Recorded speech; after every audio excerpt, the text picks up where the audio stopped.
On so we can look at other stories, but thank you for bringing us up to speed. Now, wife of the Anambra State Governor, Nonye Soludo, has called for stakeholders' involvement in assisting people displaced by recent flood in the state. Mrs. Soludo made the call when she visited Unity Primary School, Umuoba Anam, where over 1,000 displaced persons are currently camping.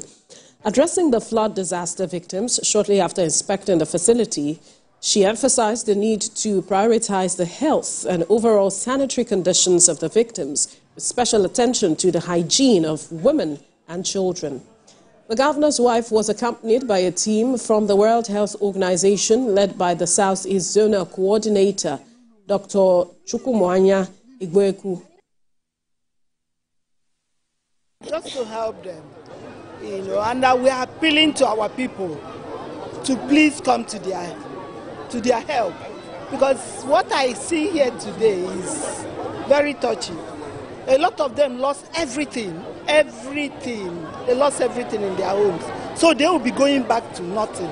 So we are appealing to people to help. There is nothing too small to love, nothing, but together we can come out of this. For those people in this IDP camp, we know that when people are uprooted from their normal residences, they face a whole new human challenge. There is the challenge of healthcare, there is challenge of food, there is challenge of wash.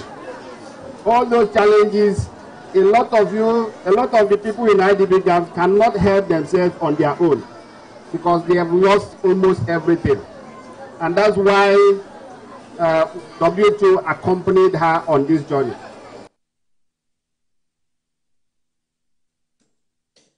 The Senate Committee on Capital Market, Solicits, says the Red Chamber has a proposal to amend the Act establishing the National Commission for Persons with Disabilities to make it more participatory, less discriminatory, and efficient. Senior reporter Prince Uba has details. Gathered at this event in Owerri are eminent personalities within and outside the state, and members of people living with disabilities.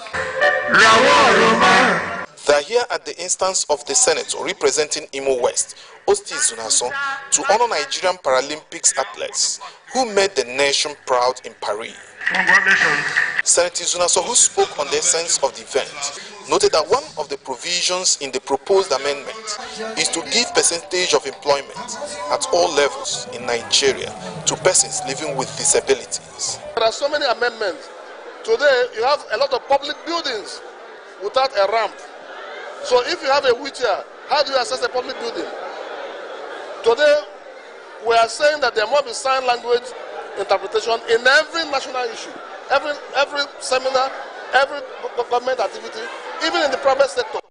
The governors of Imo State and Yobe State, through their representatives, gave their goodwill messages at the event. That challenge should not be an obstacle to somebody exploiting all the opportunities that is provided for us to take to the next level. This is indeed a noble cause, which if we can have a good number of public, spirited individuals like our distinguished Senator Osita, I think our society will be rid of beggars and destitutes who have resorted to begging out of compulsion and necessity. Some Paralympic athletes and beneficiaries of medical outreach thanked the senator for his efforts and support. Today, I was so happy that I am honored as a Paralympian, because it's not an easy task to be a Paralympian. So I'm so grateful and happy today. I win a silver medal, so I'm so grateful and happy. I just came on back from somewhere, that immediately I came and what I saw, I was so surprised. I thank God for that. With this effort of Senator Izunaso to touch lives of those living with disabilities, it is hoped other good-spirited individuals will join, especially now that the country is grappling with economic challenges. Prince Oba, TVC News, Owerri. A call has been made to the government at all levels to provide adequate support to traditional institutions to promote cultural values, unity and tourism in Nigeria. The Umuoba Anam made this call at the 2024 Oloke Meji Festival in Ikare Akoko. Senior reporter Ayodeji Moradeo has details. Indigents of Iyometa in Ikare Akoko, both at home and abroad, rolled out the drums to celebrate the 2024 annual Oloke Meji Takotabo Festival. Participants dressed in white attire to mark the annual festival, which symbolizes the resilience and unity of the Ikare people when their ancestors first settled on the hills.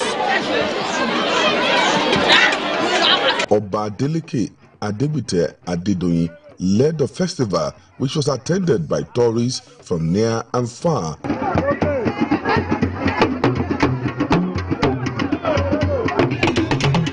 Oba Adeleke Adedoyin, who described the Oloke Meji Festival as a source of pride and identity for his people, highlighted the importance of preserving and promoting indigenous culture and heritage for economic gains and prosperity. And actually, we can bring in some forms of tourism from these Oloke Meji, and I want to appeal to our government and the state government and the federal ministry of tourism to join hands with us to make this festival the tourist attractive for the purpose of tourism.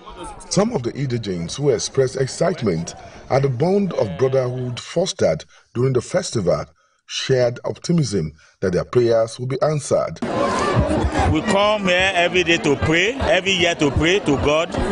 Not that we are worshiping idol, no, that is different. This, we come here to pray to God. Very, very important, simply because that is, we can even call it after God, that Oloke Meji is our saviors during our ancestor.